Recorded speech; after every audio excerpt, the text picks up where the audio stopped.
Double door fridge है LG company का। इसका प्रॉब्लम में आए हैं। इसका प्रॉब्लम यह है कि ये ऊपर ना नीचे ठंडा नहीं कर रहा, ऊपर नीचे कहीं भी ठंडा नहीं कर रहा। यही प्रॉब्लम है। लग गए हैं चेक करने के लिए कहाँ से ये प्रॉब्लम कर रहा है, क्यों नहीं फ्रिज चल रहा है।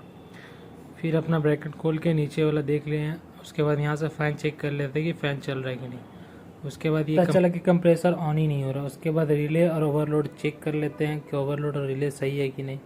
इसको चेक करने के बाद पता चलेगा कि नहीं, इसका रिले और ओवरलोड दोनों ही उड़ा हुआ है, वो दिख भी रहा है। उसके बाद अब ये मीटर से भी चेक कर लेते हैं। ये मीटर से भी हम चेक कर रहे हैं तो ये पता चल रहा है कि ये भी उड़ा हुआ है दोनों।